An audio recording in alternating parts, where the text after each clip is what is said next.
Oi, pessoal. Bom dia, boa tarde, boa noite. Não sei que hora vocês vão estar assistindo a aula, mas desejo um bom curso, né? Uma boa disciplina para todos vocês.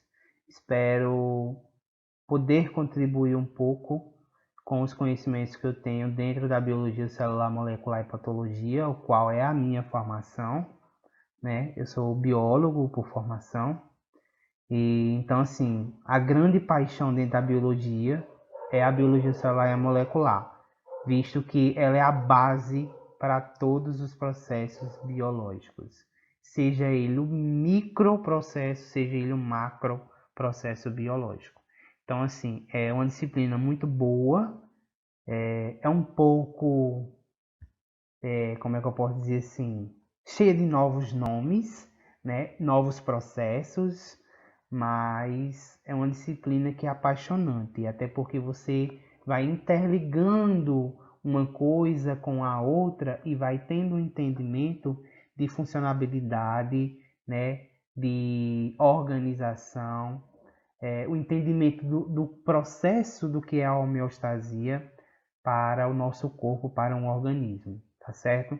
Então, a gente vai ter nas nossas aulas, de acordo com o programa que eu mandei para vocês, a gente tem as nossas aulas, assim como também teremos as nossas atividades que serão propostas, ok? Então, eu agora vou desligar a câmera e vou deixar só a minha voz em cima dos slides para não tampar nenhuma imagem, não tampar nada, ok? Então, boa aula para vocês. Qualquer coisa, entre em contato comigo. Dúvidas, a gente marca aí para poder facilitar da melhor forma o entendimento para todos. Beijos e vamos começar, né? Pessoal, como eu falei para vocês, a gente vai começar e eu já vou começar a minha aula fazendo uma pergunta. O que é biologia celular e molecular? O que é que vocês acham que é? O que é essa disciplina? Na verdade, a gente até comentou um pouco, né, no início, onde eu estava aparecendo, falando um pouco sobre o que seria a disciplina biologia celular, molecular e patologia. Mas o que é especificamente celular e molecular dentro da biologia? Essa parte da biologia celular e molecular, ela vai trazer consigo o estudo, certo, de 6 níveis de organização. Eu vou colocar logo aqui diretamente para vocês, tá? São esses 6 níveis aí: o atômico, o molecular, o supramolecular e o celular. Quem são esses níveis? O nível atômico, pessoal, é aquele nível micro, né? A menor unidade de composição. Ou seja, aquele nível ao qual está relacionada a constituição da matéria. Então, todos nós somos constituídos por matéria, né? Todos nós. Então, a matéria é constituída por átomos, certo? Então, as nossas células são constituídas por átomos, os nossos tecidos, os nossos órgãos, tudo o nosso corpo, o organismo em si, ele tem comunicação com elementos químicos, com elementos atômicos, certo? Então, a menor unidade de composição, de estruturação de todo ser vivo é o átomo, tá? E esses átomos, eles quando se organizam, se agrupam, eles vão formar o que a gente tem aqui que são as moléculas, tá? Estruturas mais complexas, mais organizadas. Do mesmo jeito, essas moléculas, elas vão se agrupar, se organizar, né, e formar as macromoléculas. O que essas macromoléculas? Aquelas moléculas que dão subsídios à existência da vida, né, que a gente vai ver como uma parte integrante do nosso conteúdo, do nosso plano de conteúdos, é chamada bioquímica celular. O que é isso? É a parte estrutural, é a parte que dá existência, que dá especificidade para que as estruturas do nosso corpo funcionem, certo? São elas quem? A água principal, né? Os sais minerais, os carboidratos, as proteínas, os lipídios, as vitaminas, enzimas, os ácidos nucleicos, né? que aqui são as estruturas químicas, bioquimicamente falando, que vão dar significação e continuidade para a perpetuação da espécie, seja para reprodução, certo? Então aqui é onde vão estar todas as nossas características, seja física, seja biológica, seja social, né? Que fala-se muito dentro da genética que o meio ele influencia em nós, né? Mas de certa forma a gente já vem com uma carga genética em nosso DNA, em nossas proteínas que estão dando estrutura ao nosso corpo, que trazem consigo informações, certo? Então, são essas moléculas, são chamadas de macromoléculas, é o que vão dar subsídio, né? Pilar, base para a existência da vida, tá? As macromoléculas, elas se organizam, né, por sua vez, em supramolecular ou supramoléculas, que são aquelas que vão se organizar, mas de forma mais, vamos dizer assim, de forma mais direta, de uma forma mais, de uma organização mais fiel, né? Que, por exemplo, vai dar estruturação aí às nossas membranas, a membrana plasmática das nossas células, vai dar origem às organelas citoplasmáticas, o citoplasma propriamente dito, né? A região da nossa célula responsável por guardar, codificar toda a informação, né, genética e hereditária de nós, né, e dos seres vivos de forma geral, que é o núcleo, né, onde lá vai estar o nosso material genético, né, no DNA, tá? Então, assim, as supramoléculas são organizações de forma mais estruturada das macromoléculas, tá? Isso aqui vocês vão conseguindo ver no decorrer das aulas, quando a gente estiver falando, por exemplo, a membrana plasmática de uma célula, ela é composta por proteínas integrais, são compostas por glicoproteínas, são compostas por fosfolipídio, né? Ou seja, a gente está falando de macromoléculas, lipídios, proteínas, e estão inertes constituindo, né? Inertes não, desculpa, inseridas, né? Constituindo as estruturas celulares, tá? Depois que a gente tem essa organização, núcleo, citoplasma, organelas, membrana plasmática, a gente tem a unidade básica de todo ser vivo, né? A unidade básica biológica da nossa existência, de sermos considerados seres vivos, que é a célula, tá? Então, as células, né, elas vão se organizar por sua vez, da mesma forma com as demais vinham se organizando, né, no decorrer, e vai dar origem aí à estrutura que a gente conhece como pluricelular. Aqui eu poderia até ter destrinchado mais, ter colocado o nível tecidual, né? Tecido, o nível órgão, sistema, até chegar no organismo, mas para algumas literaturas, a palavra pluricelular, esse nível pluricelular, ele já dá ênfase às estruturas mais complexas e contínuas, né? Morfologicamente falando e fisiológica, das estruturas celulares. Então, conjunto de células forma os tecidos, conjunto de tecidos, os órgãos, conjunto de órgãos, sistemas, conjunto de sistemas vão formar aí o nosso organismo, né? E aí esse conjunto de sistemas eles têm que se comunicarem, têm que se falar, têm que interagir, que é o que a gente, né, leva-nos a ter entendimento de uma palavrinha que é chamada homeostasia, ou seja, o equilíbrio entre todas as funções, entre todos os sistemas, para um bem maior, que é a existência da vida, né? Certo? Então, passando, esses são os 6 níveis que a gente vai discutir muito, tá? Integralmente, dentro de toda a nossa disciplina.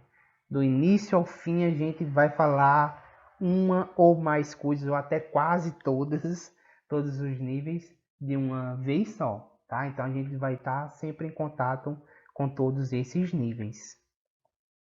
E aí eu faço uma outra perguntinha para vocês. A química, ela está associada aos estudos da biologia celular, molecular e patologia? O que é que vocês acham?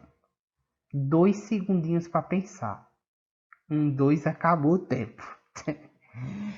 Pessoal, sim, tá? E é um sim bem grande, porque a química ela está em todos os processos biológicos do nosso corpo, em todos os processos biológicos que fazem com que a vida aconteça.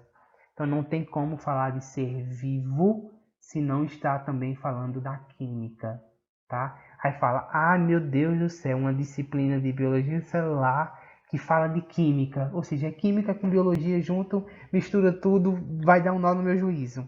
Não se preocupa, tá? O que eu estou querendo passar aqui para vocês é que dentro da nossa disciplina, a gente vai ter contato com alguns parâmetros, com algumas bases químicas, tá? E aí é bom, quem já pagou biologia, quem já pagou a disciplina de química geral ou qualquer outra química orgânica, bioquímica, maravilhoso. Já vai ter um embasamento muito melhor para poder dialogar, dar entendimento às nossas aulas. Mas quem não pagou, aí eu vou ficar prejudicado, né? Eu vou ficar no déficit? Não, tá? Até porque eu gosto de, quando estou dando minhas aulas, enfatizar o princípio, certo? Como se o aluno ele não tivesse tido base nenhuma, vamos dizer assim, de nenhuma outra disciplina. Então eu gosto de começar, né, até um pouco redundante, mas começar do começo, né, falando minuciosamente, tintim por tintim, e de alguma forma ou de outra trazendo à tona, né, alguns conhecimentos intrínsecos, revisando, relembrando. Então, não se preocupe que ninguém vai prejudicar. Vocês conseguem acompanhar de boa, tá? Mas vamos lá. E aí, como eu falei para vocês que necessita-se de um embasamento químico, né, de uma base, de um pilar dentro da nossa disciplina de biologia celular, molecular e patologia, decidi colocar aqui alguns slidezinhos que são importantes a gente relembrar, né, voltar à tona, para poder a gente ter um maior entendimento do que a gente vai falar um pouco daqui para frente.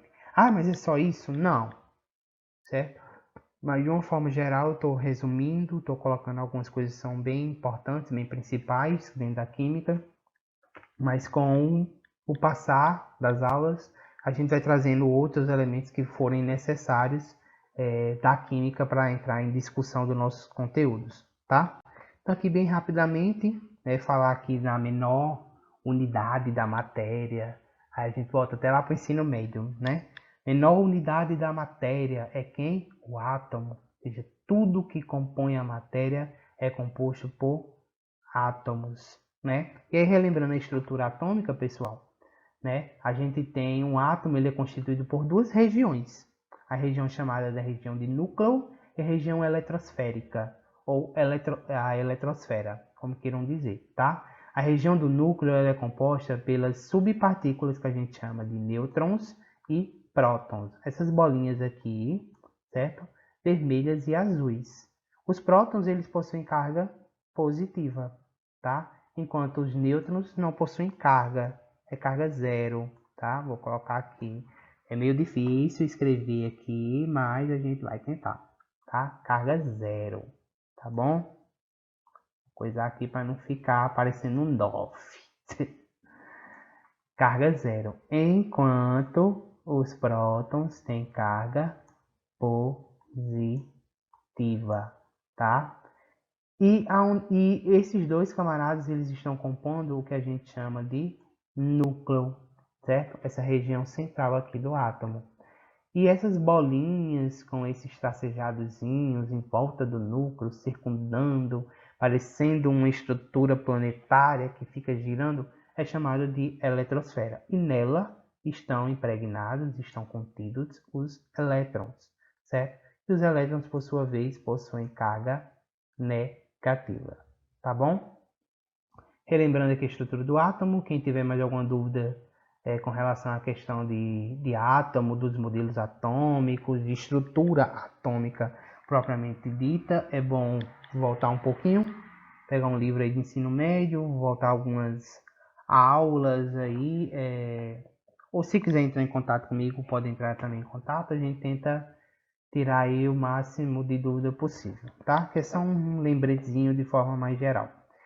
E aí eu coloquei aqui também para vocês, pessoal, a tabela periódica, ao qual a gente está, né, identificando e mostrando aí todos os elementos químicos até então, né, catalogados, até então encontrados na natureza, tá? Então aí a gente tem aí dos mais simples ao mais complexo, né? Hidrogênio, e aí a gente vai crescendo. Aí, professor, a tabela periódica ela é constituída como? Por períodos e séries, né? Ela é constituída aí por essas colunazinhas e essas linhas, períodos e famílias. Desculpa, eu falei séries. Períodos e famílias, tá? Então, aí, de acordo com o número atômico, da carga elétrica, da afinidade elétrica, da estrutura de estado físico desses elementos químicos de forma natural, elas vão se agrupando e se organizando aí dentro dessa tabela periódica, tá bom? Mas aí a tabela periódica a gente consegue lembrar aí de vários elementos químicos que estão, por exemplo, no nosso dia a dia, como por exemplo o flúor, o oxigênio, né, o carbono, o alumínio, o enxofre, o cloro, o ferro, o magnésio e cálcio, e são sódio, potássio, e são inúmeros, né? Assim, se eu for citar aqui, eu vou citar a tabela periódica todinha.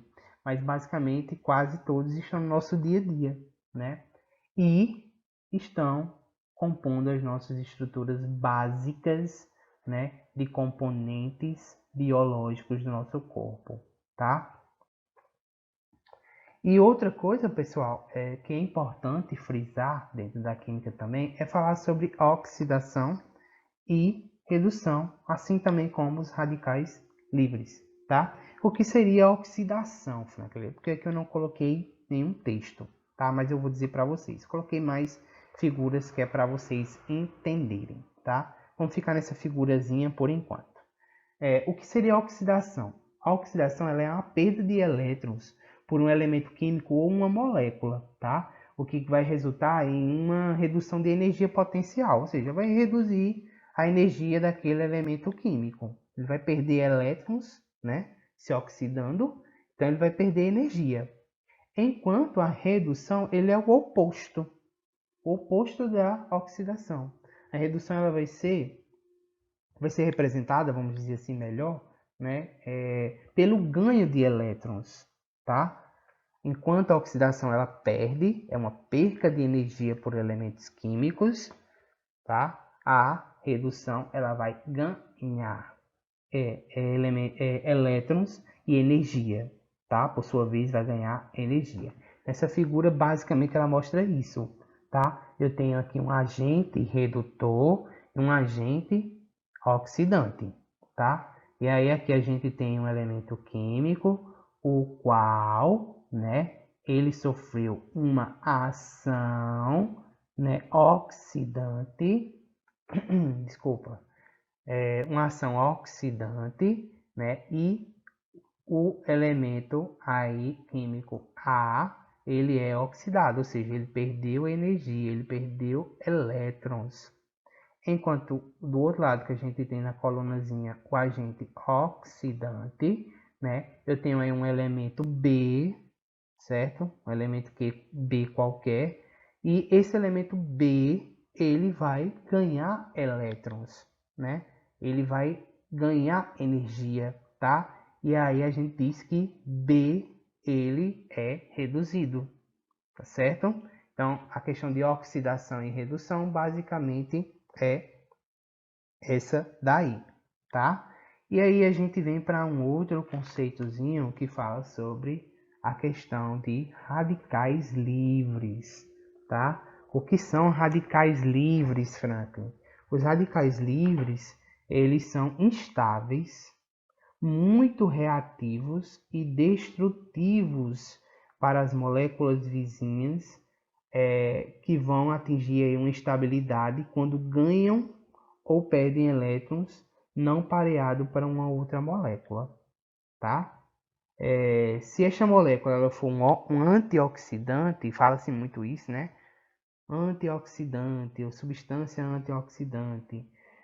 Então, se essa molécula ela é um antioxidante, o radical livre será neutralizado, tá? Caso seja uma molécula importante, aí aqui vamos fazer um parêntese. Me lembrei aqui de uma coisa. Caso seja uma molécula importante, olha só, para o funcionamento ideal de uma célula, este radical livre pode promover destruição celular, tá? Ou seja, se o radical ele for um elemento importante ou ideal, certo, para a célula, ele pode promover destruição celular. Então, nessa figura aqui que eu coloquei para vocês, a gente tem alguns exemplos de radicais livres, alguns exemplos que podem trazer, certo, consigo uma energia para que interfiram nas nossas células, né, e por sua vez deixem elas desequilibradas, vamos dizer assim, anômalas, certo?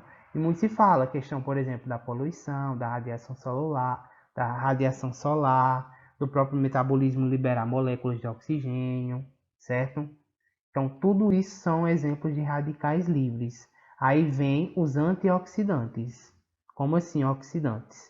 Primeiro, entender que o radical livre é um elemento atômico ao qual ele perde um elétron. Ele deixa um elétron livre, né? Ele libera da sua eletrosfera um elétron, certo? Ou seja, uma energia. E aí, quando ele libera essa energia, ele está perdendo energia, ele está recebendo uma ação oxidante ou redutora.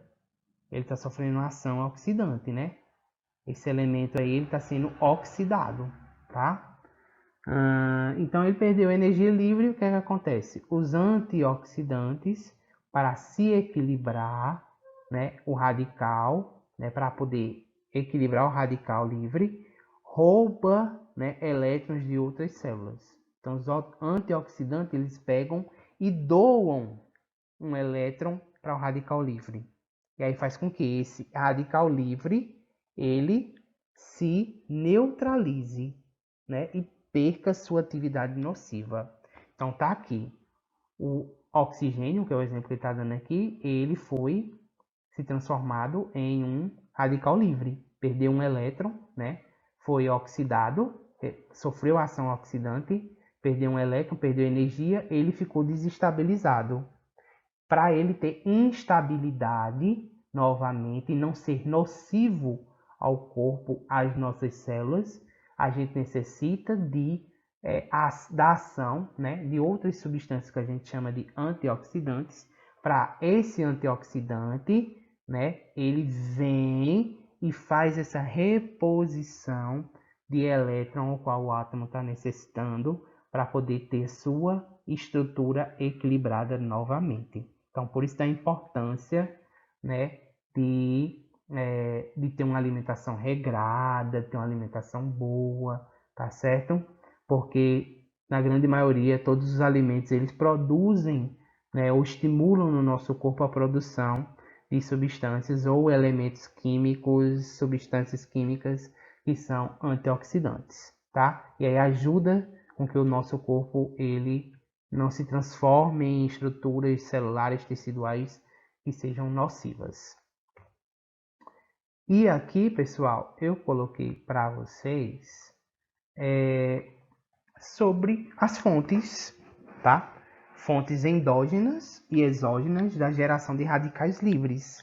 Ou seja, fontes que o próprio corpo, né, internamente, fisiologicamente falando, ele tem a capacidade de produzir radicais livres, assim também como fontes externas que em contato com o nosso material biológico, né, internamente falando, fisiologicamente, né, também fazem com que as nossas células, nossas substâncias que compõem os seres vivos aí, eles se transformem em radicais livres. Então a gente tem aí nessa tabelazinha só alguns, existem muitos outros, tá? Mas endógenas, a respiração aeróbica, inflamações, os peroxomos, eles também, a gente vai ver quando chegar lá, ele tem a capacidade de produzir radicais livres, né, pelo seu próprio metabolismo de degradação, certo? A enzima do citocromo, o P450, são inúmeras, tá? Inúmeras fontes de forma endógena. Exógenas principais o ozônio, né, a radiação gama e ultravioleta, o uso de medicamento, dieta, cigarro, álcool, droga e assim sucessivamente, tá certo?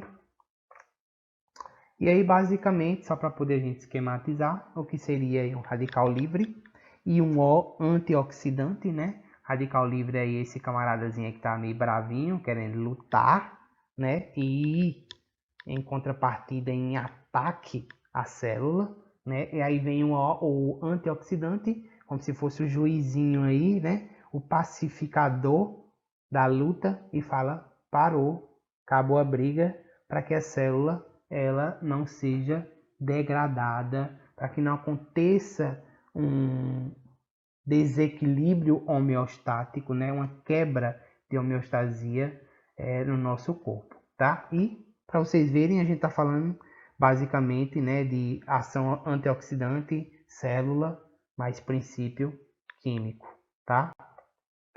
Outra coisa que a gente tem que se lembrar também, pessoal, é sobre a questão das ligações intermoleculares. Aí aqui eu indico, sim, de verdade, que vocês, se quiserem, lógico também, mas façam, procurem na internet mesmo fazer uma leitura dessas ligações intermoleculares, porque elas são muito importantes no entendimento delas, tá? Então, assim, a gente sabe que os elementos químicos eles se ligam, né? Eles formam moléculas, os átomos se ligam e formam moléculas, as moléculas, as macromoléculas e assim por diante, né? Mas e como é que eles se ligam? Por ligações, né? A gente tem três tipos de ligações principais, básicas: as ligações iônicas, as ligações covalentes e as ligações metálicas, né? E aí, dentro dessas ligações, e especificamente dentro das ligações covalentes, tá? A gente tem algumas ligações intermoleculares, tá? E só para vocês entenderem, a diferença de uma ligação iônica para uma ligação covalente é que as ligações iônicas, né, elas acontecem com íons, enquanto as ligações covalentes elas vão acontecer com moléculas, tá?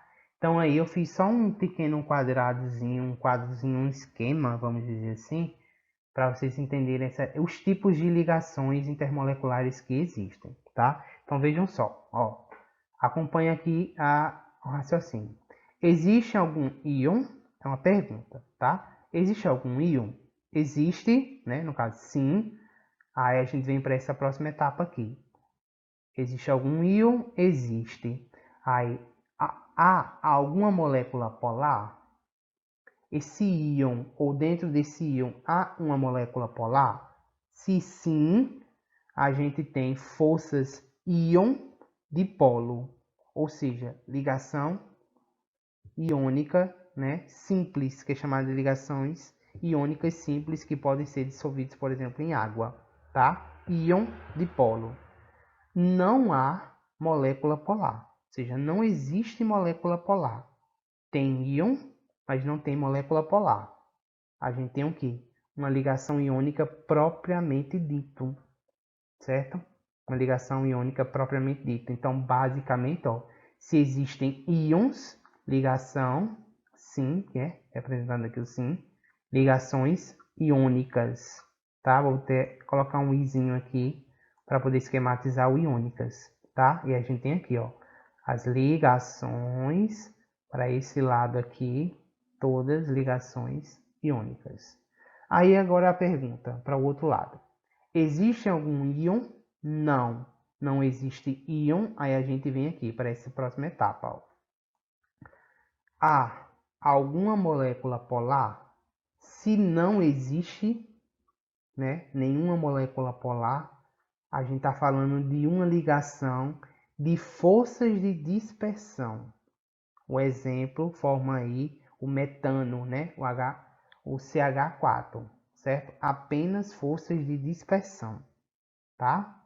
Se porventura há moléculas polar, aí eu vou para um outro questionamento.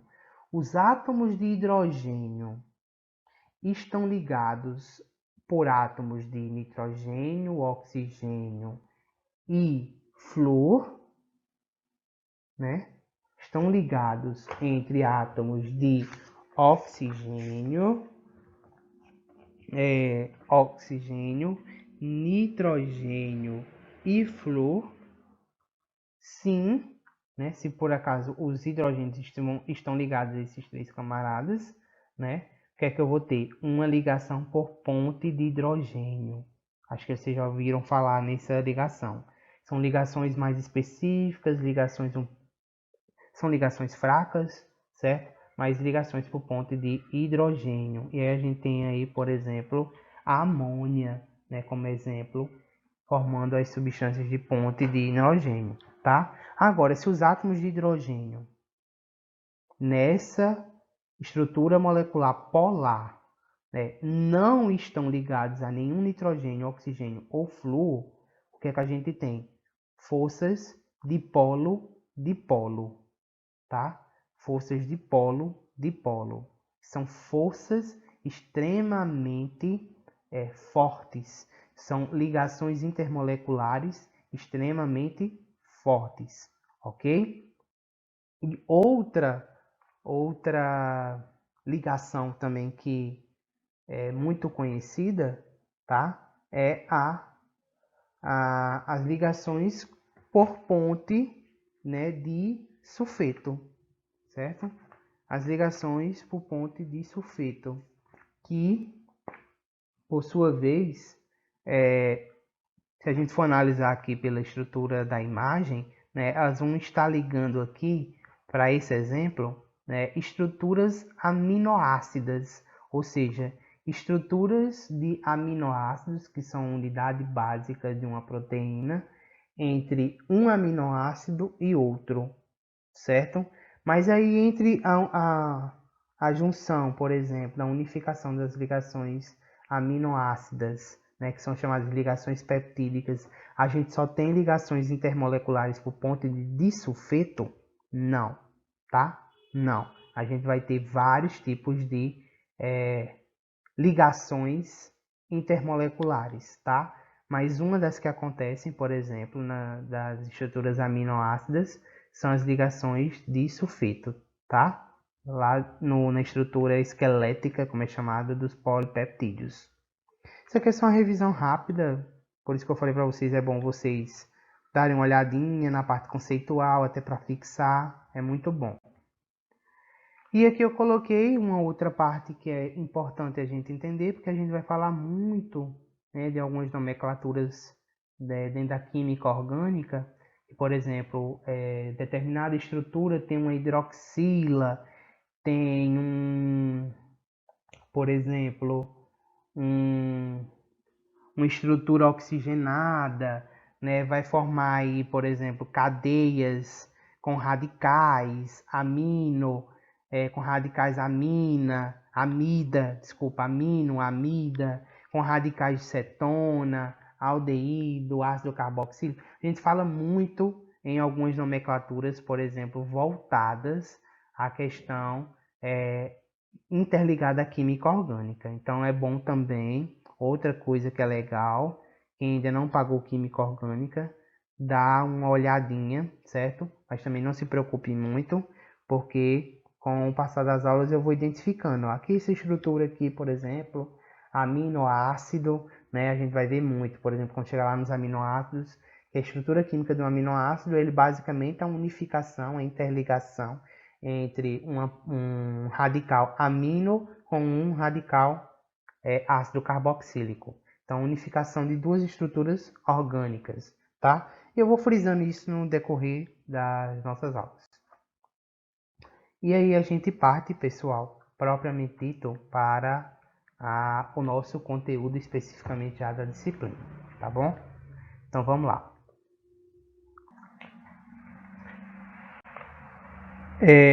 A gente chama muito essa parte de bioquímica celular ou bioquímica estrutural, tá? Então aqui eu trouxe só alguns elementos para poder conceituar, trazer uma interação, um textozinho que vocês possam ter esse contato de leitura, certo? Então, o que é a bioquímica? Bioquímica celular ou bioquímica, de forma geral, ele é um ramo da biologia que vai estudar a composição e as propriedades químicas dos seres vivos, certo? Então, aí uma segunda informação. Os elementos químicos da matéria viva. Existem 96 elementos químicos, tá? Que ocorrem naturalmente no nosso planeta, mas somente 26 elementos são encontrados nos seres vivos. Lembra que a gente estava falando lá na tabela periódica, né? Existem elementos químicos que são compostos, que são unidades básicas para funcionamento de estruturas vitais do nosso organismo. Então, somente 26 elementos são encontrados nos seres vivos, tá? Então, os elementos químicos mais abundantes, tá? Não estou falando que são só eles, não. Mais abundantes, os que têm maior concentração é carbono, hidrogênio, oxigênio, nitrogênio, enxofre e o potássio, tá? E desculpa, novamente, carbono, hidrogênio, oxigênio, nitrogênio, fósforo, tá? Esse P aqui é fósforo. Eu olhando rapidamente, escorregou. Fósforo e esse Szinho aqui, que é o símbolo do enxofre, tá? Fósforo e enxofre. São os principais, os mais abundantes. Então aqui eu trouxe uma tabelazinha falando se, por exemplo, aí a questão dos elementos químicos e mais ou menos o percentual médio desses elementos químicos nas nossas células, tá? Então o oxigênio aí, ele tem média, né, o átomo de oxigênio média 65%, carbono 18%, hidrogênio 10%, nitrogênio 3%, fósforo 1,2% e o enxofre 0,25%. Nossa, então tem muito oxigênio. Tem muito oxigênio, muito carbono e muito hidrogênio, tá? Muito. Ah, mas se, por exemplo, nesses 6 que foram colocados, no caso aí, a exemplo do enxofre, que é 0,25, e o senhor disse anteriormente que a gente tem, em média não, a gente só consegue encontrar nos seres vivos o quantitativo de 26, né? Então quer dizer que para os outros é menor do que 0,5? Ah, mas isso é muito baixo. Não tem tanta importância assim, então, por exemplo, a presença deles. Tem, e muita, certo? Muita. Tem muita importância, tá? Pode ser um 0,0000001%, mas ele tem extrema importância, seja ele ele estiver interligado a qualquer processo fisiológico, tá? E aí aqui, pessoal, coloquei para vocês, só para vocês terem uma ideia, de quando a gente fala em elementos químicos da matéria viva, em substâncias propriamente dita, né? Os átomos, eles se agregam formando moléculas, né? Moléculas maiores. E aí o que é que a gente tem? A água é o maior componente dos seres vivos. Ou seja, o nosso corpo, ele é composto basicamente de 75 a 85% de água, tá? Em média, 10 a 15% de proteínas, tá aqui, esse laranjinha, tá? 2 a 3% de lipídios, que são estruturas gordura, né, propriamente dito, tá? 1% de glicídios, que são os carboidratos, 1% de material genético, ácidos nucleicos, e 1% de outras substâncias, como por exemplo vitaminas, aminoácidos estados de proteínas, vitaminas, sais minerais, certo? Entre outras substâncias que a gente tenha dentro do nosso corpo. Então eu vou falar rapidamente aqui sobre esses dois principais, né?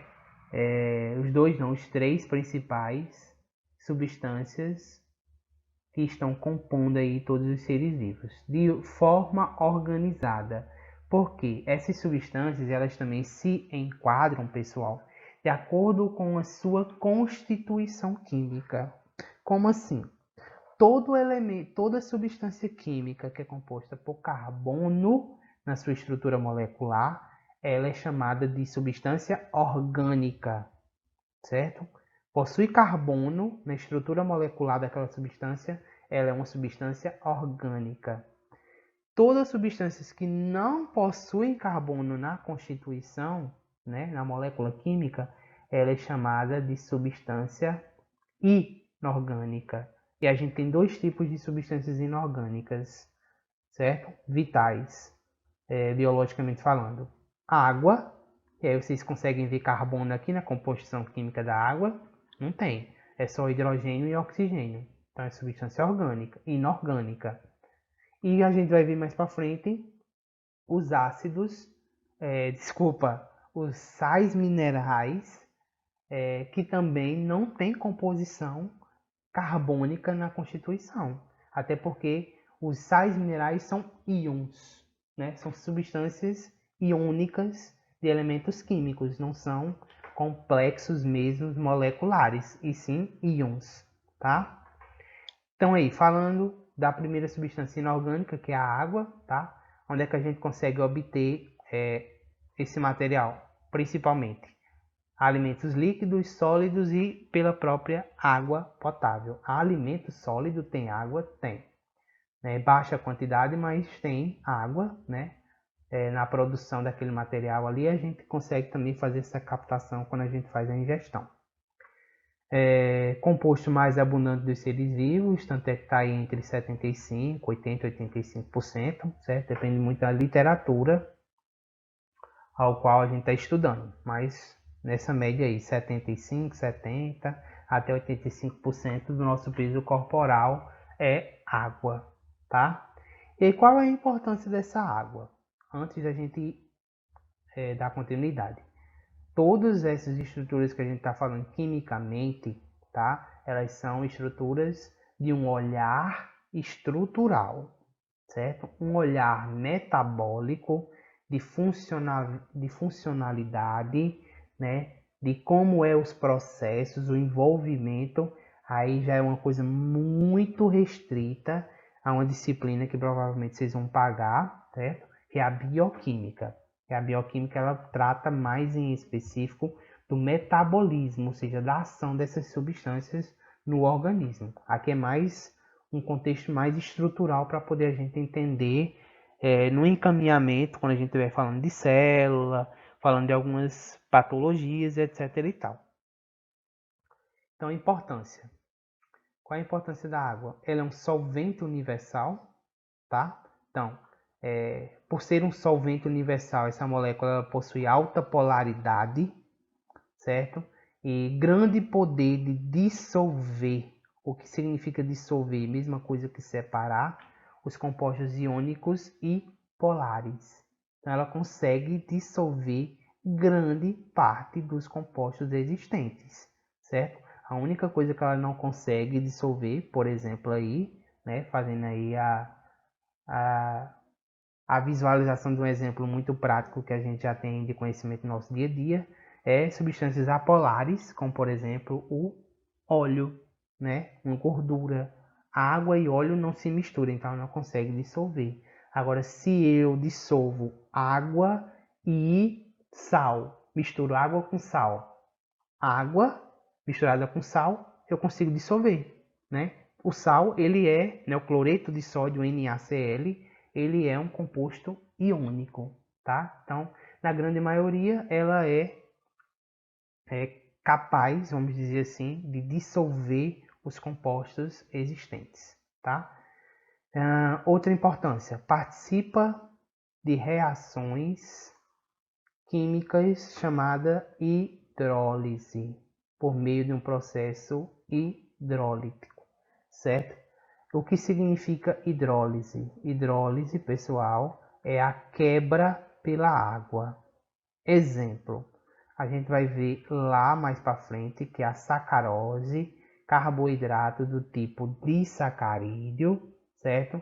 Quando ele está em contato com a água e a enzima chamada sacarase, certo? Lá para frente eu vou fazer essa distinção entre sacarose e sacarase. Como assim? Mesma coisa? Não, tá? Na frente a gente faz essa distinção. Mas a sacarose, que é um carboidrato, tá? Em contato com a água e com uma enzima. Essa enzima ela é específica, por isso que ela tem quase o mesmo nome do carboidrato, tá? Vai fazer com que a sacarose ela se quebre em duas moléculas mais simples, tá? Que é a glicose e a frutose, tá? Coisas também que a gente vai ver mais lá para frente, não se preocupem agora. Mas ela tem essa capacidade, né, de dissolver. A sacarose é um composto orgânico, certo? Polar, né, tem a capacidade de dissolver, né, quebrar, hidrolisar, né, essa substância em partículas menores com a ajuda da água e a ajuda de uma enzima em partículas menores, por exemplo, para o nosso corpo conseguir absorver e metabolizar. Olha quanto é importante a água também, certo? Outra função extremamente importante. A água é um regulador térmico, certo? Então a água ela possui um elevado calor específico. Elevado calor específico, tá? E aí isso, né, a questão do ser elevado calor específico, impede variações bruscas de temperatura no nosso corpo, tá? Faz esse impedimento, essa barreira, vamos dizer assim também como mantém a temperatura celular constante. Então, olha outra característica extremamente importante, né, que a água tem biologicamente falando para os seres vivos, fisiologicamente e biologicamente falando, tá? E aí eu trago aqui uma outra informaçãozinha relacionada à questão do suor. O que é o suor, né? Suor nada mais é do que um líquido entre água mais sais minerais, seja uma composição de água mais sais minerais, sejam íons, tá? E aí o suor é liberado pelas glândulas sudoríparas, né, em nós mamíferos, responsáveis pela diminuição da temperatura corporal. Aí vamos fazer aqui um pequeno parêntese, né, a gente entender o quanto é importante. Quando a gente está com febre, geralmente o valor indicativo para a febre é 37, depois de 37,5 já é estado febril, né? Então, eu elevando a minha temperatura, subindo a temperatura do limiar considerado normal, que é de 37, 37,5, né? O que é que acontece? Estado febril, os meus órgãos internos, eles se superaquecem. Eles ficam superaquecidos, né? Por exemplo. E o que é que acontece depois quando a gente está com febre? Geralmente, após um estado febril, que a gente toma um antitérmico, né? A gente começa a suar. Por que suar?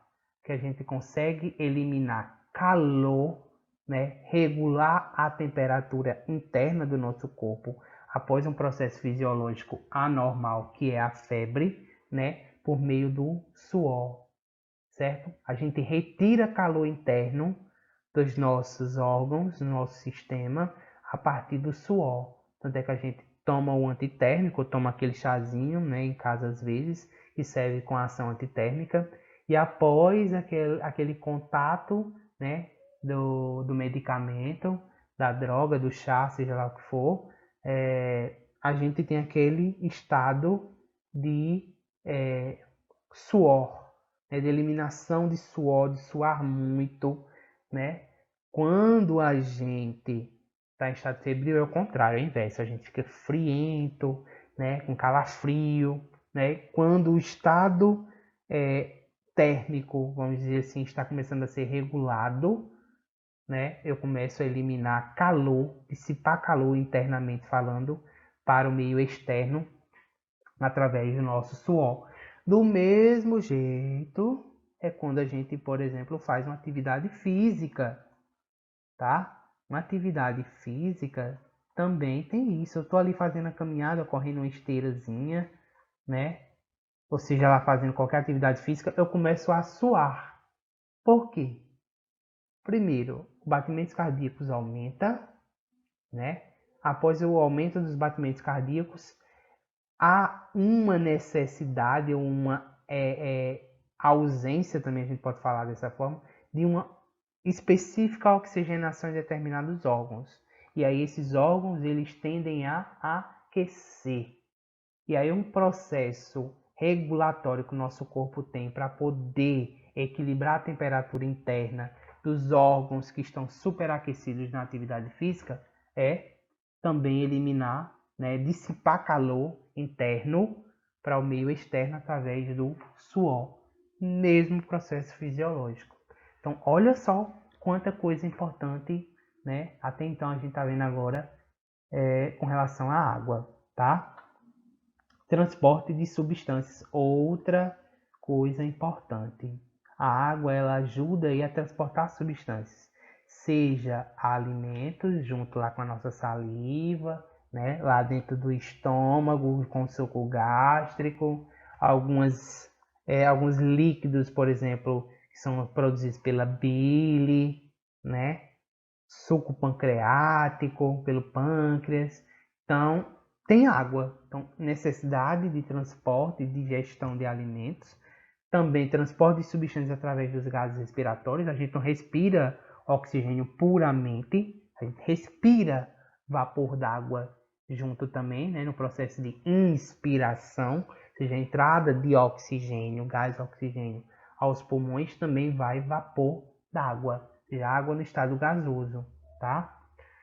Excretas, né, transportar e retirar do nosso organismo metabólitos que não são mais necessários, que não foram úteis, né, para o nosso corpo, na urina, nas fezes, juntamente, né, com a urina, com as fezes, a gente também tem um teor de água, né, compondo esses materiais. Então, também transportar essas substâncias que não são tão agradáveis ao nosso corpo, principalmente a ureia, né, falando aí na questão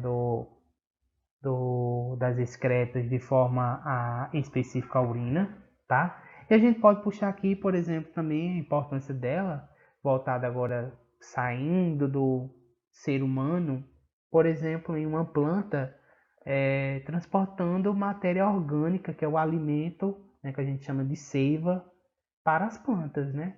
Tirando ali o alimento do solo, aquele processo da fotossíntese, de certa forma, e tal, né? Então também transporta substâncias para que a planta ela consiga produzir o próprio alimento e fazer o processo fotossintetizante, tá? É um ótimo lubrificante, né? Então tá aqui, lubrificante para os olhos, para articulações. Nossos olhos têm a água também, né? Se não estariam secos, a gente tava tudo com as vistas tudo ressecada, como diz a história o Matuto, né? Então a gente tem aí, juntamente com algumas enzimas nas nossas glândulas lagrimais, uma produção de enzimas que, por exemplo, a lisina, né, uma enzima que aí faz essa proteção do globo ocular, né, permite, por exemplo, uma barreira microbiológica, né, não deixando o olho, o globo ocular ficar ressecado, tá? Então é muito importante também, assim também como nas articulações, né? O que são as articulações? São aquelas estruturas que estão em íntimo contato, né? Na verdade, o líquido sinovial é um líquido que está fazendo aí a junção entre os ossos, né, anatomicamente falando, né, tem essa capacidade. Imagine aí se a gente não tivesse esse líquido, ou uma bolsa membranosa, né, cartilaginosa, líquida, que faça essa junção entre os ossos, mas de forma a minimizar os impactos, né? Como é que a gente estaria andando? Como é que a gente conseguiria ter toda essa flexibilidade, essa extensão, né? Essa capacidade locomotora. Então, graças à água que também estão nas nossas articulações, ok? E a água também é importante na questão do equilíbrio osmótico, tá? A água ela é capaz de alterar concentrações intra e extracelular com a finalidade de manter a homeostase ou o equilíbrio das células. Então a água também tem essa capacidade de fazer o equilíbrio eletroquímico, certo? Dentro e fora das nossas células. Por exemplo, reposição de eletrólitos, retirada de eletrólitos, retirada de determinadas substâncias, íons, certo? Dentro, ou para tirar de dentro da célula e colocar para fora, ou pegar de fora da célula e colocar dentro da célula para ser metabolizado. Então, ele tem essa capacidade osmótica também, certo? Para regular o potencial elétrico das células, tá?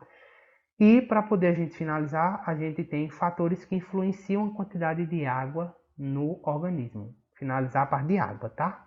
Não é aula ainda não. São eles os fatores: idade, espécie e atividade metabólica do tecido. Então, quanto mais, falando de idade, tá? Quanto maior a idade, maior a idade, menor a quantidade de água no organismo.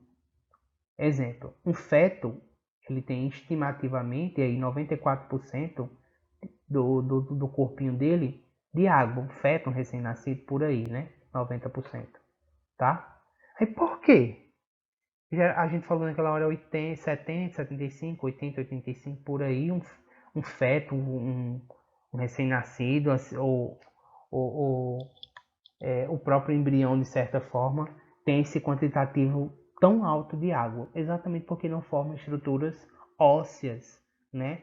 As estruturas ósseas, entre aspas, nesses indivíduos, eles estão ainda em forma tecidual cartilaginosa, né? São estruturas maleáveis, como se fosse parecendo uma gelatina, vamos dizer assim, certo? São estruturas mais maleáveis. Então, quanto menor a idade, mais a quantidade de água. Quanto maior a idade, menor é a quantidade de água, certo? Um adulto ele tem aí aquela estimativa que a gente falou, e um idoso, por exemplo, maior a idade, menor a água. O idoso tem aí 65, 60%. Tanto é que isso é visível e evidente que, por exemplo, os tecidos, a elastina, musculatura, as proteínas que compõem a nossa pele, por exemplo, elas são desgastadas, não tem essa intimidade mais eletroquímica com a água, e aí a gente fica com as famosas pelanquinhas, né? Os tecidos, musculatura, tecido epitelial cartilaginoso, ele perde sua capacidade hídrica e acaba formando aquelas pelotinhas, aquelas pelanquinhas, né? Que a gente vê muito aí no pessoal da terceira idade, tá? Outro fator que influencia, pessoal, é a espécie, certo?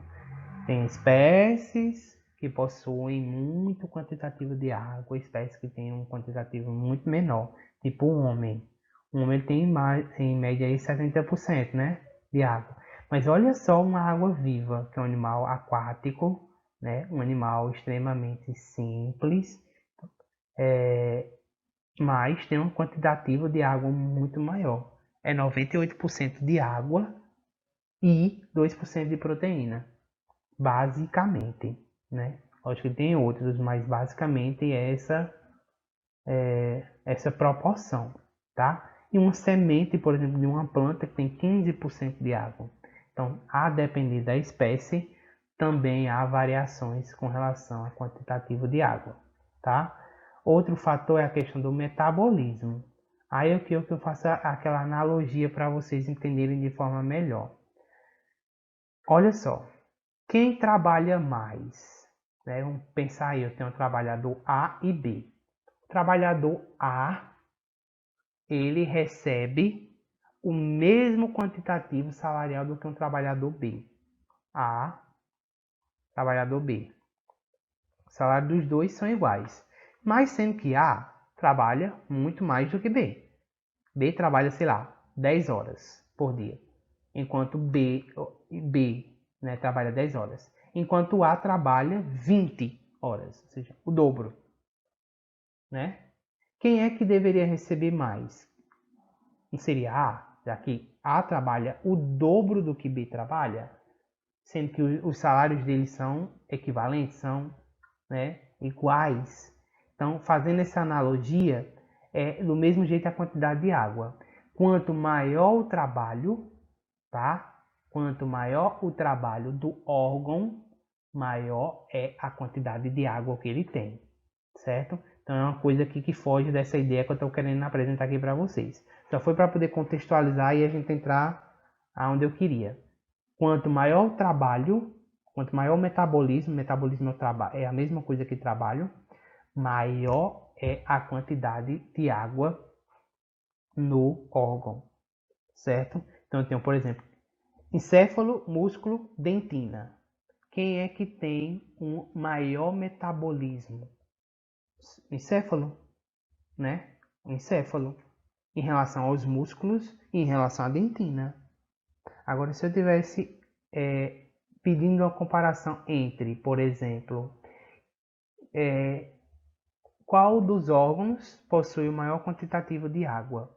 Entre, vamos dizer,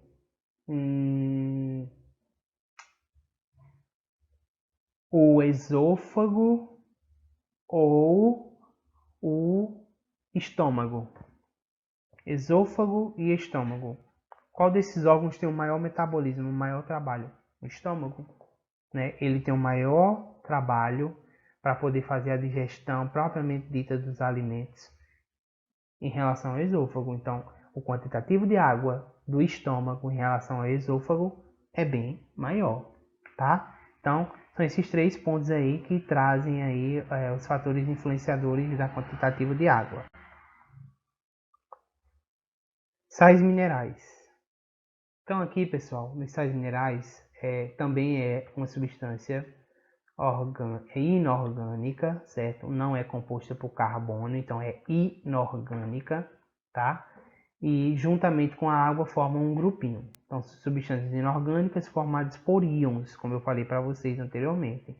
E eles são componentes reguladores do metabolismo celular. Eles regulam o metabolismo da célula, ou seja, a atividade da célula, o funcionamento da célula. Como é que a gente consegue obter esses sais minerais? Vias: água mineral propriamente dito e alimentos, frutos, verduras, cereais, leites e etc. Basicamente tudo tem algum ou mais ou menos determinado tipo de sal mineral, tá? Quais são os principais sais minerais? Cálcio, cloro, cobalto, cobre, enxofre, e a gente vai ver daqui a pouco para frente outros. Porque se eu passar, não tem como voltar. Então vamos ver logo esses 5 que tem aqui. Cálcio é um sal mineral extremamente importante, visto que ele regula o metabolismo da composição dos nossos ossos e dentes, ou seja, ele está na composição dos nossos ossos e dentes. Ele está correlacionado funcionalmente à coagulação do nosso sangue. A gente se cortou, né? Há um processo vamos dizer assim, de parada daquele sangramento, né? De coagulação do nosso sangue, ou seja, o sangue ele formam uma estrutura tampão que faz com que o tecido ele pare de sangrar, né? Forma uma estrutura tampão. Então, coagulação sanguínea, graças a também, né, o quantitativo, né, a existência de cálcio nos nossos tecidos também, tá? Ele também tem a função com relação ao funcionamento dos nossos nervos e músculos, por exemplo, os processos sinápticos, os processos de relaxamento, de contração muscular, graças às substâncias iônicas do cálcio, tá? Onde é que a gente encontra basicamente esse íon, esse mineral? Nos vegetais em geral, em leites e derivados, tá? Ok? Cloro. Função no organismo. Composição do ácido clorídrico. Acho que vocês já devem ter ouvido falar, né? Composição do nosso ácido clorídrico. O que é o ácido clorídrico? Exatamente o ácido que é produzido e é jogado na cavidade estomacal, ou seja, no estômago, para que o processo de digestão aconteça de forma mais efetiva, tá? Onde é que a gente encontra o cloro, por exemplo? Sal de cozinha, tá? Mas não é só nele, não. Sal de cozinha também tem outra substânciazinha, que é o que em excesso sal de cozinha pode trazer benefício. Malefício. Trazer benefício não, malefício.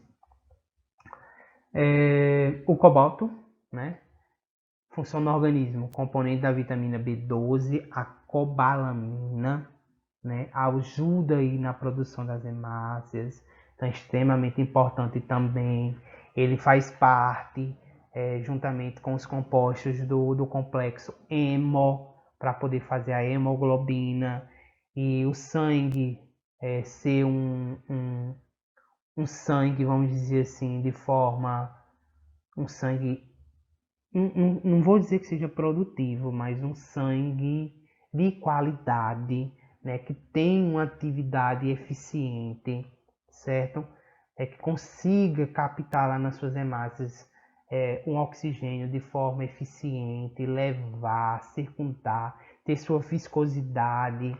Então, o cobalto ele faz parte da produção das hemácias, tá?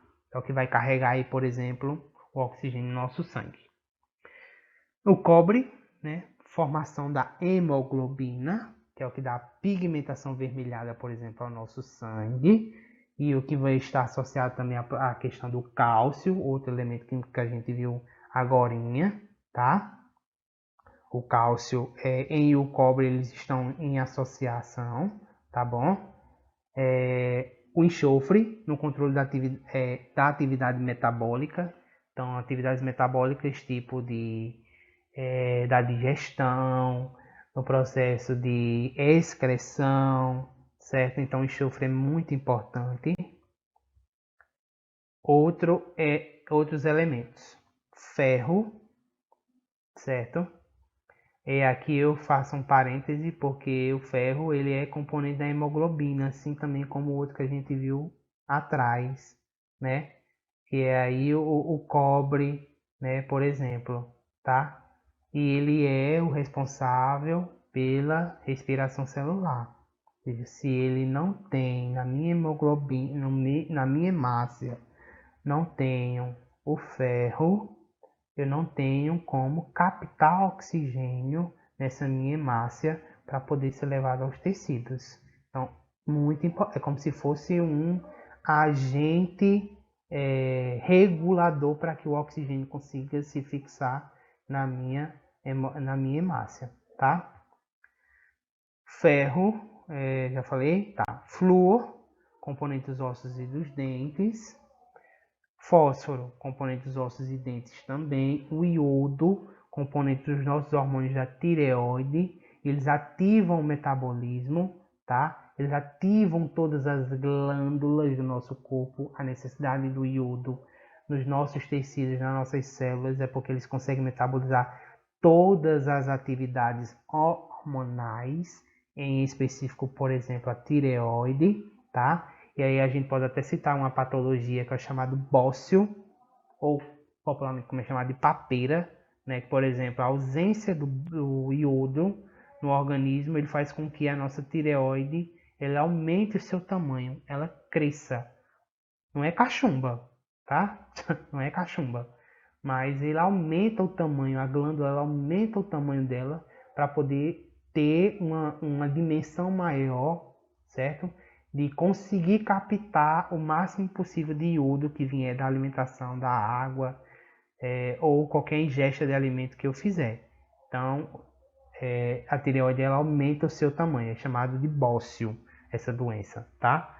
Ou popularmente como acontece não, popularmente são ditos, né, chamado também de papila, tá? E aí a gente encontra, por exemplo, iodo muito no sal de cozinha, ele é rico em iodo, né, o sal de cozinha iodado. Magnésio, né, outro sal mineral muito importante, está presente, por exemplo, mais voltada à questão das plantas, mas é muito importante também, né? Componente da clorofila, ajudando a fazer fotossíntese, por exemplo, tá? E aí a gente tem potássio, o potássio e o sódio. Os dois eles têm as mesmas funções no nosso organismo. Condução dos impulsos nervosos, equilíbrio osmótico. Condução dos impulsos nervosos, equilíbrio osmótico. Já ouviram? Se não ouviram, a gente vai falar disso mais para frente, no processo chamado bomba de sódio e potássio. Então, essa bomba de sódio e potássio é o que dá a capacidade eletroquímica e biológica às nossas células a se comunicarem, a trocarem informações e, por sua vez, emitirem impulsos. Esses impulsos elétricos, né, pela troca, por exemplo, de quantitativos de sódio de um lado da membrana para o outro, de potássio de um lado da membrana para o outro, faz com que o tecido ele tenha atividade celular e ele esteja em equilíbrio, certo? Hídrico dentro das células, ok? Então a gente vai deixar isso para ver um pouco mais para frente, mas é um ótimo regulador para o nosso equilíbrio osmótico e também impulsos nervosos, né? Está muito relacionado, por exemplo, o sódio propriamente dito, né? Que está composto lá no sal de cozinha, né? Que é o NaCl, cloro e sódio. O sódio em excesso no nosso corpo, ele provoca o chamado hipertensão, né? Ele é um dos impulsionadores para o desencadeamento dessa patologia, tá? E aí a gente fica com os nossos impulsos nervosos redimidos, né? Fragilizados, vamos dizer assim. Além de a gente perder a capacidade de impulsos nervosos de forma efetiva, né? A gente perde também a ideia homeostática que o nosso corpo, de forma hidrodinâmica, sanguínea, coração e etc. e tal, possuam a capacidade efetiva de bombeamento do sangue de forma normal, tá? E por último a gente tem o zinco, que é um componente de várias enzimas, tá? O zinco, e ele ajuda muito no metabolismo de uma forma geral.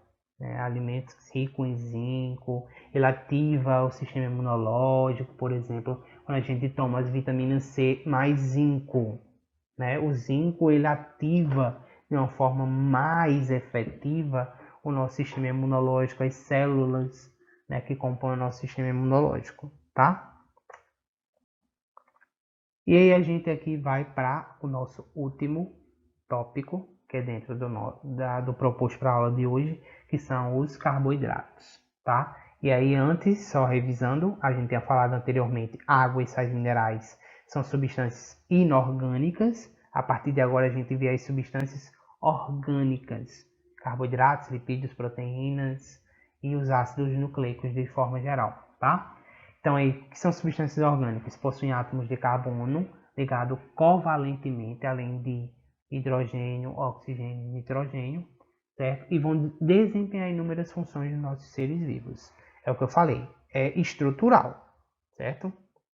A ideia é estrutural da nossa visão dessas substâncias químicas é mais estrutural, não é muito metabólica, mas desempenham funções, como a gente está vendo aí, metabólica, de reserva, estrutural, informacional e de regulação, ou seja, de ativação de processos no meu organismo, de, por exemplo, aqui de estocagem de energia, de estrutura, ou seja, composição de estruturas celulares, de informação, por exemplo, a insulina, no processo quando a gente discute muito sobre a questão da diabetes informacional, quando, por exemplo, a molécula de glicose chega na membrana plasmática de uma célula, então ele traz uma informação consigo para que essa célula ela abra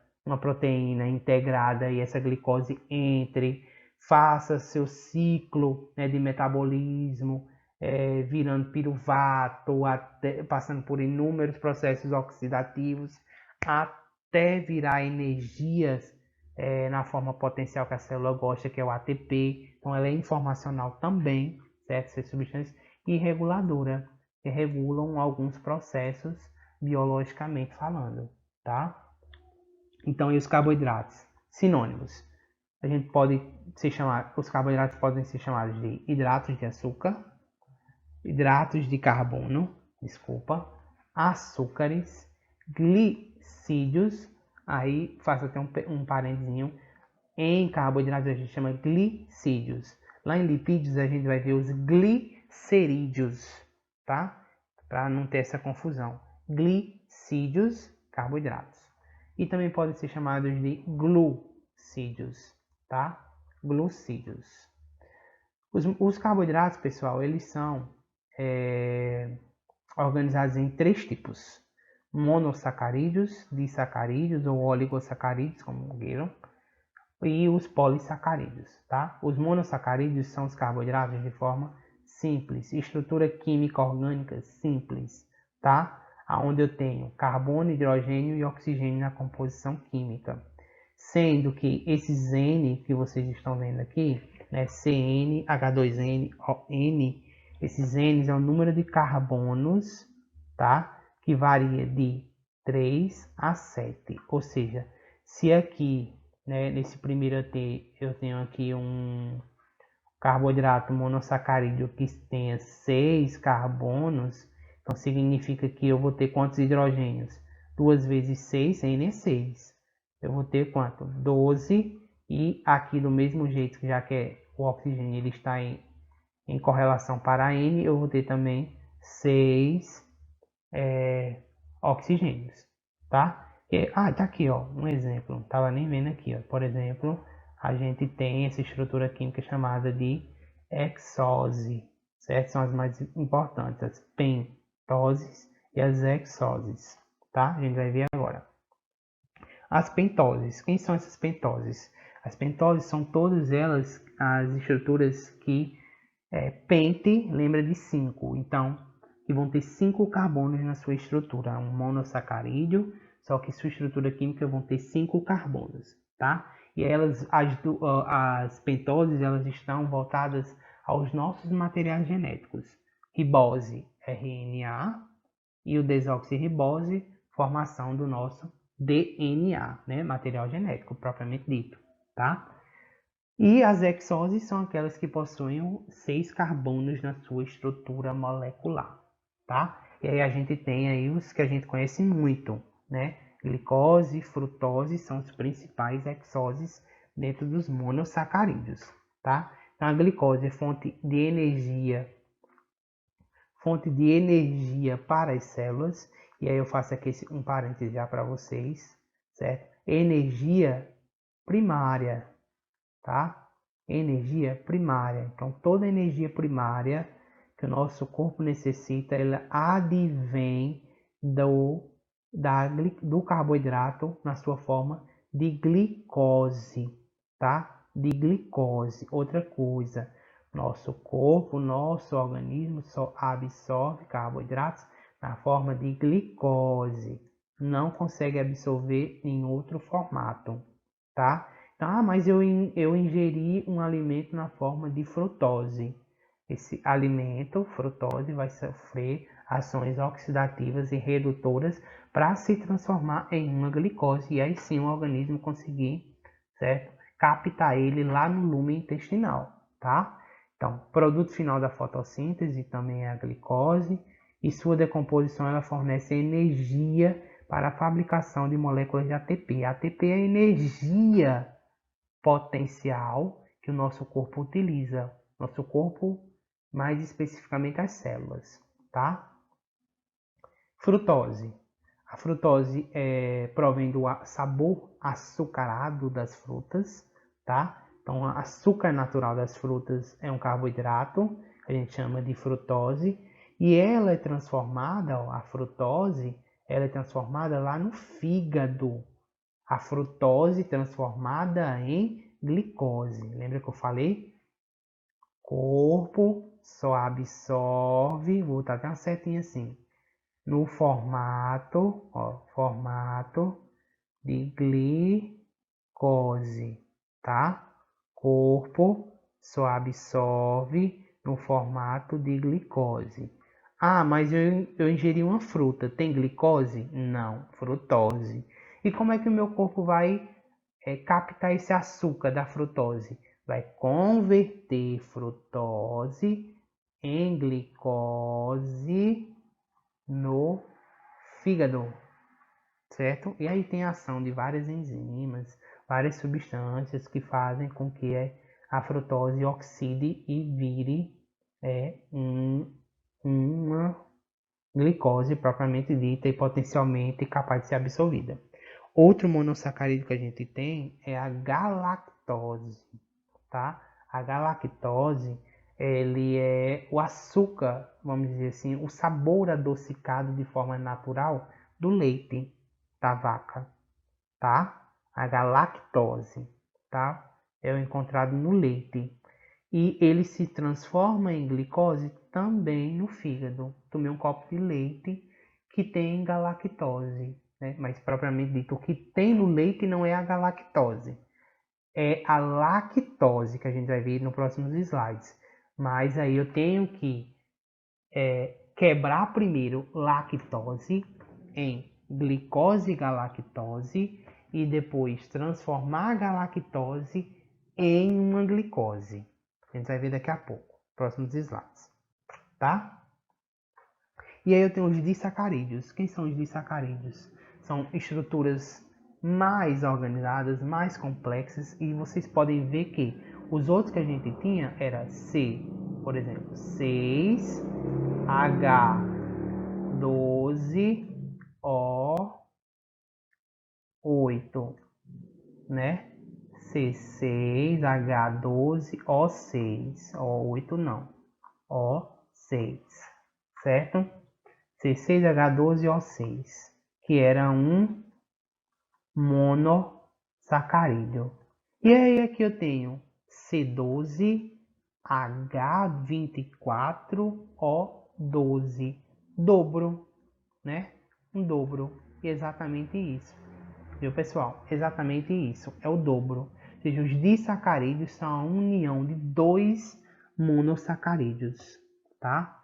Então aí eu tenho os principais disacarídeos são maltose, a celobiose, a sacarose e a lactose, tão conhecida, né? A lactose. Então, a maltose ela é formada por uma glicose mais uma glicose, ou seja, a união de duas glicoses formam a maltose. E a celobiose também, professor, estou vendo aí que a celobiose também é glicose mais glicose. Oxe, mas se glicose mais glicose não é maltose? Para a formação de uma celobiose e de glicose-glicose, há um processo químico-orgânico que a gente chama de isomeria óptica. E aí, esse isômero óptico, quimicamente falando, ele faz com que essas duas glicoses, quando se unam, não se transformem em uma maltose, e sim em uma celobiose, tá? E aí outros panos para manga. E aonde é que eu consigo a degradação dessa a obtenção dessa celobiose? Da degradação da celulose. certo? Celulose é um polissacarídeo. A gente vai ver no próximo slide, tá? E aí outro tipo de disacarídeo que a gente tem é a sacarose, que é a união de uma glicose mais frutose. A cana-de-açúcar. Cana-de-açúcar que a gente vai no engenho e é moído, aquele caldo de cana, por exemplo, a própria cana-de-açúcar propriamente dito. O açúcar da cozinha é um carboidrato do tipo sacarose, ou seja, glicose mais frutose, até porque o açúcar que a gente utiliza, ele vem da cana-de-açúcar. E a cana-de-açúcar é um, entre aspas, fruto, né? Uma estrutura vegetal. Estruturas vegetais, elas produzem carboidratos do tipo frutose, certo?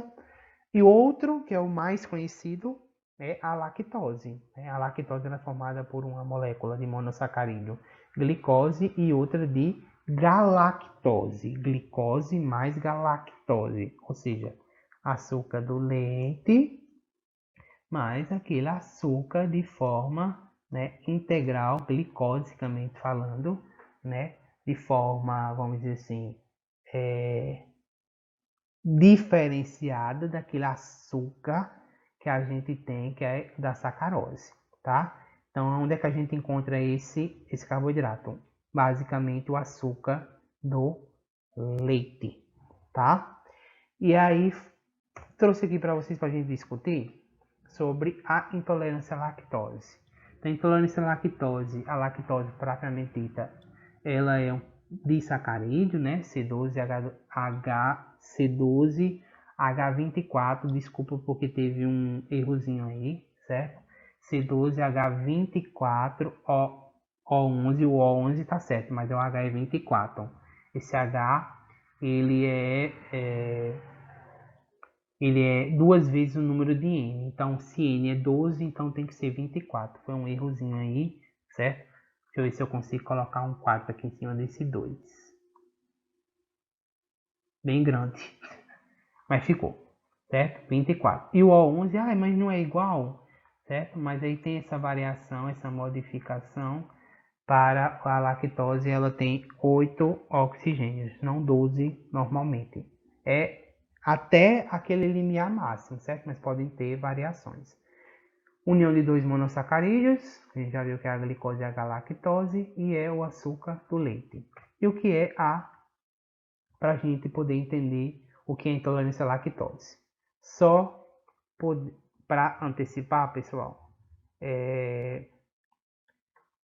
quando a gente ingere o açúcar do leite, né, o leite propriamente dito, ou alimentos derivados do leite, esse leite, esse açúcar, que ele é disacarídeo, ele tem que acontecer o quê? Ele tem que ser metabolizado e tudo transformado em glicose, não é? Que é a forma com que o corpo absorve, né, esse tipo de carboidrato. Nenhuma outra forma ele consegue absorver. Tem que ser tudo transformado em glicose. Se eu ingerir o açúcar do leite, que é um disacarídeo, que é a união, um englobamento de dois mono, sendo que esses dois mono, eles estão agregados, né, fortemente e não estão no formato de glicose, o que é que vai ter que acontecer? Eu vou ter que quebrar essa lactose ao meio. Para que essa lactose ela seja quebrada ao meio, eu vou precisar de enzimas. E essas enzimas, aí vem a grande charagem aqui para vocês, a dica, vamos dizer assim, para vocês se ligarem, tá? Todo carboidrato, ele termina em ose. Toda a enzima que quebra aquele carboidrato, ele é terminado em ase, certo? Ose, carboidrato, deitar aqui esse S. Ose, carboidrato, enzima, termina em ase. Então, por exemplo, para mim poder quebrar a lactose, eu tenho que ter uma enzima específica para poder quebrar ela. E aí essa enzima é chamada de lactase, ó. Ase, enzima, lactase. Quando vem aí a lactose, né, que é o substrato, né, juntamente com uma enzima, e vocês percebem que a enzima ela é específica, por isso que tem um nome, é quase o mesmo nome, porque elas são específicas, elas têm que ter essa dimensão conformacional, né, certo? Por isso que não é toda enzima que consegue quebrar a lactose, tem que ser uma enzima específica, tá? O que é que acontece? Você vai formar um processo chamado complexo enzima-substrato, tá? Complexo enzima-substrato, ao qual a enzima vai fazer com que a lactose seja quebrada ao meio em duas unidades, né? Ou seja, nos dois quadradozinhos. E aí a enzima ela também tem a ação da água por meio da hidrólise, tá? Então hidrólise, água, água mais a enzima, que é a lactase, eu faço com que o meu substrato, no caso aqui o carboidrato lactose, seja metabolizado. Aí o que é que acontece com a enzima? A enzima libera o produto que ele metabolizou, ou seja, a divisão que ele fez, a quebra que ele fez, e aí eu tenho aqui uma glicose, vou botar até assim, GL, glicose, e do outro lado eu tenho uma galactose, certo? Uma glicose e uma galactose. Aí pronto, essa glicose que foi metabolizada dividida vai ser absorvida pelo corpo? Sim. Não é como o corpo gosta de absorver? Sim, né? E essa galactose vai fazer o que, Franklin? Vai para o fígado. Lembra? Quem metaboliza a galactose? Fígado. E aí o fígado vai lá e transforma a galactose em glicose, certo? Em glicose. E aí sim o corpo absorve ele, certo? O fígado ele oxida, certo? A galactose e transforma ela em uma glicose, tá? E aí, deixa eu apagar isso aqui para não poluir muito, tá? No caso aí, depois do complexo enzima substrato, eu vou ter a minha enzima e os produtos. Os produtos são os carboidratos na forma de monossacarídeo. Era di, agora é mono, se separou, certo? E aí, basicamente, pessoal, tem embaixo eu coloquei essa figurinha exatamente para esquematizar que enzima e substrato, né, elas podem formar essa espécie complexo enzima-substrato, transformando-se em uma enzima produto, assim como também a gente tem enzimas que conjuntamente com os produtos, elas vão formar o meu substrato, ou seja, as enzimas por sua vez, além de degradar, ela também auxilia em alguns processos na síntese, ou seja, na unificação de substâncias no nosso corpo, tá? Então, os processos eles são de via de mão dupla, ok? Mas para o caso da lactose, intolerância à lactose, o que é que acontece, Franklin? Isso aqui é o normal, tá? Bebo leite, aí o leite tem o açúcar, que é a lactase, a lactose, desculpa, aí o meu intestino já tem uma enzima chamada lactase, aí a lactase ela vai ser metabolizada, quebrada em dois monossacarídeos, né, glicose e galactose, e aí eu vou conseguir metabolizar, ou seja, absorver a glicose e vou ter que metabolizar a minha galactose. Metabolizei lá no fígado a galactose, transformei em glicose, absorvo também. De boa. E uma pessoa que tem intolerância à lactose seria o quê? Uma pessoa, resumindo, que não tem a enzima lactase. Ou seja, uma pessoa que tem uma deficiência na produção ou não produz de forma alguma a lactase. Está aqui. Lactose veio, entrou em contato com a lactase, ó, lactose, quebrou, né? Ó, as duas se quebrou, se desprendeu. Tem o glicose e tem o galactose. E isso é feito aonde? No nosso intestino, tá? Intestino, ó. lá no intestino. E aí, quando essas substâncias elas não são degradadas, aqui eu tenho uma pessoa que é tolerante, ou seja, que tem a enzima lactase. Uma pessoa que é intolerante, que não tem a enzima, o que é que acontece? Eu vou ter uma fermentação, né, porque o nosso intestino ele é rico em bactérias, eu vou conseguir fermentar, ser a ação de bactérias fermentando esse açúcar desse leite. E essa fermentação vai fazer com que aconteça o quê? Produção de algumas gases, né, e algumas substâncias no meu intestino. São elas o ácido acético, o ácido lático, o CO2 e o gás hidrogênio. E esses metabólitos produzidos pela fermentação da bactéria, pela ausência da lactase, faz com que as fezes sejam mole, né? O intestino ele enche, né? Fica indemasiadamente grande, né? Aconteça as flatulências e principalmente retenção de líquido, né? Pelo corpo, principalmente no intestino, vômito, diarreia e também muitas dores, porque você tem uma retenção de gases e substâncias dentro do seu corpo que não tem como ser expelidos.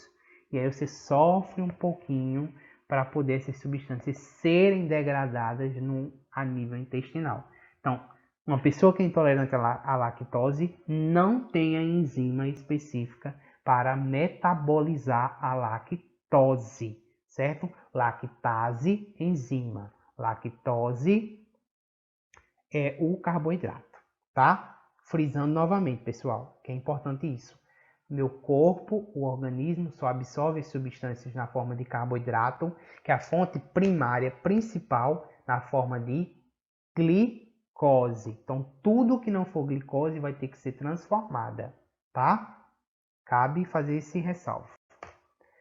E para a gente poder entender o que é intolerância e o que é alergia, porque muita pessoa diz assim, eu tenho alergia ao leite. A alergia é uma coisa, a intolerância é outra, tá? É muito bom a gente ter esses conhecimentos. E acho que vocês já perceberam que quando a gente fala de uma forma geral, a disciplina em todo momento ela já vai trazendo patologia, né? A gente vai focar um pouco mais para o final em algumas patologias, mas de uma forma ou de outra a gente já vai discutindo algumas patologias, certo? Como o bócio, a intolerância à lactose que a gente falou agora, a gente vai falar de outras doenças mais para frente no decorrer dos conteúdos, tá? O que é intolerância? Ó, algumas características da intolerância. Tanto intolerância como alergia. Intolerância. Aqui. Caracteriza-se pela dificuldade de digerir o açúcar do leite. Isso é para lactose, tá? Intolerância à lactose. Dificuldade de digerir o açúcar do leite. Porque não tem quem? A enzima lactase. O que é uma alergia para esse caso? Caracteriza-se pela dificuldade de digerir as proteínas do leite. A intolerância é de digerir o carboidrato. A alergia é de digerir as proteínas do leite, tá? As proteínas do leite, carboidrato, intolerância, proteína, alergia, tá? Outra característica que difere, normalmente manifesta-se na idade adulta, a intolerância, enquanto a alergia surge com frequência no primeiro ano de vida. Então, tem alergia ao leite, né? Às vezes o menino toma lá o leite, aí não tá se sentindo bem, não tá... Aí, intolerância à lactose, às vezes não é. Às vezes pode ser, mas às vezes não é. Certo? Às vezes é uma alergia da proteína que contém ao leite. Então, não é intolerância, é alergia, tá? E quando criança é que isso vem a aflorar. Outra característica, não ativa o sistema imunológico, a intolerância. Então não vai ativar o sistema imunológico. Tomei o leite, não tem lactase, vou sofrer as consequências, né? Tentar expelir de uma forma ou de outra todos os metabólitos, todas as substâncias metabolizadas de forma incorreta pela ação da fermentação bacteriana que foi produzido. Enquanto a alergia, ela vai ativar o sistema imunológico.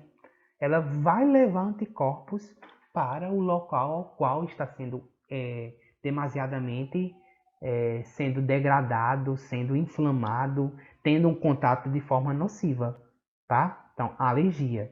E outra característica entre diferenciação entre alergia e intolerância é os sintomas de intolerância. Os sintomas estão relacionados apenas ao sistema gastrointestinal, enquanto os sintomas para alergia podem aparecer em qualquer parte do corpo. Ou seja, um edema gastrointestinal, intolerância. Um edema no membro superior, ou um edema na região orofaríngica, alergia. Certo? A alergia. Edema na cavidade gastrointestinal, intestino, estômago, esôfago, intolerância à lactose. Intolerância, um edema ou uma inflamação da cavidade, vamos dizer assim, da cavidade nasofaríngica, né? Inflamação, alergia, tá? Tudo que está relacionado ao sistema gastrointestinal, intolerância.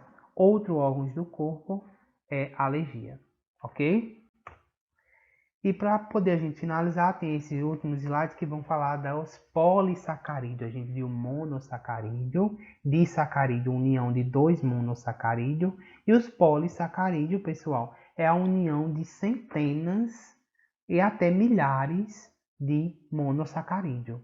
Tipo, união de centenas de glicose, centenas de galactose e assim por diante, tá? Então a gente tem os principais aqui, são esses: o amido, glicogênio, quitina e a celulose. Qual é a função deles, cada um? Pronto.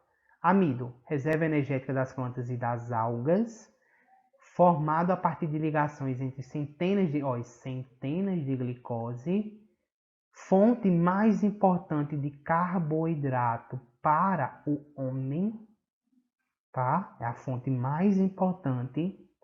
E ele está presente em alguns alimentos como milho, soja, feijão, arroz e milho. Já tem milho aí. Vários cereais de forma geral, tá? Cereais de forma geral é rico em amido. Amendoim, por exemplo, certo? Glicogênio, reserva energética dos animais, presente no fígado e nos músculos certo? Seres humanos, formado a partir da ligação entre centenas de glicose também. Centenas de glicose e amido, centenas de glicose, glicogênio, mas é centenas em proporções variadas. 2 centenas, 3 centenas de glicose, 2 centenas de glicose. Então, são centenas, certo? Mas aí são proporções variáveis, tá? E aí cabe aqui fazer um parênteses de que o glicogênio é a forma com que a gente armazena energia em nós, seres humanos, tá? Então, eu estou me alimentando, o que o organismo necessitar, ele vai absorver, novamente frisando, na forma de glicose, e o que ele não absorver, ele vai formar uma estrutura reserva de energia, para quando o meu corpo precisar, o fígado ir lá e metabolizar, sempre vai ser mais o fígado, tá? O fígado vai lá e metaboliza o glicogênio, tá? Tanto no fígado também como pode ser nos músculos. Metaboliza o glicogênio e transforma o glicogênio em pequenas partes de glicose para o meu corpo suprir a necessidade que ele precisa, tá? Quitina, polissacarídeo estrutural. E geralmente esse carboidrato ele tá mais voltado ao exoesqueleto de artrópodes, ou seja, besouros, né, alguns fungos também, certo? As baratas, por exemplo, quando a gente pisa na barata, não faz crack, porque a gente está pisando no esqueleto dela, que é exo fora, esqueleto por fora. Então, exoesqueleto dos insetos, alguns artrópodes, eles são formados por quitina, que também é um carboidrato, tá? Celulose é um outro carboidrato polissacarídeo estrutural mas eles estão presentes mais para os vegetais de uma forma geral, tá? Forma aí a parede celular de células vegetais e ele está presente nas fibras vegetais. Mas a gente tem contato? Tem, certo? O consumo, por exemplo, de alimentos que são ricos em fibras vegetais, que aí ajuda, por exemplo, a gente a ter uma constipação. Por quê? A celulose, o nosso corpo, ele não produz a celulase, que é a enzima. Só quem consegue produzir essas enzimas são os ruminantes, né? Vaca, boi, alguns equinos, cavalo, jumento, certo? Não, eles conseguem produzir essas enzimas. A gente não consegue. Então, o que é que acontece quando a gente come alguma coisa vegetal ou rico em fibra? Aquilo ali, ele não é absorvido. Ele sacia a nossa fome, mas ele não é absorvido e a gente consegue ter as fezes, né, de forma geral, não tão ressecada, né, molhadinha, vamos dizer assim, mas é até estranho falar isso, né, mas uma fezes úmida, visto que para essas fibras serem expulsas do corpo, eu tenho uma grande quantidade, um grande recurso hídrico do nosso corpo mesmo, em atividade a essas moléculas de fibras vegetais. Aí as fezes elas ficam nesse teor mais mole, mais pastoso e evita, por exemplo, a constipação. Sendo que, por exemplo, quando a gente se alimenta muito de proteína, né, ou alimentos que não são ricos em fibra, né, as fezes elas ficam mais compactadas porque o intestino ele absorve mais água, né, e aí as fezes ficam mais compactadas e faz aí com que aconteça a constipação, tá bom? E aqui, pessoal, graças a Deus acabou, né? Aqui a gente tem as referências bibliográficas dessa nossa aula, tá bom? E aí eu utilizo muitos livros de bibliografia à base de nível superior, certo? E dou as minhas aulas até com esse olhar, né? É ensino técnico mais, dou minhas aulas voltando um olhar mais a nível superior. Mas nada que, porque tá subindo demais o nível, certo? Nada a ver, falando, giriamente falando, nada a ver, tá bom? Então dá para vocês acompanharem de boa, não são conteúdos de extrema complexibilidade. E eu estou aqui à disposição para quando vocês assistirem a aula, sentirem dificuldade, dúvida, a gente tentar uma forma de sanar as dúvidas, tá bom? Essas são as referências, essa foi a nossa primeira aula. Nossa segunda aula vai ser sobre lipídios e proteínas, ok? Então, até a próxima e tudo de bom. E novamente, bom dia, boa tarde, boa noite.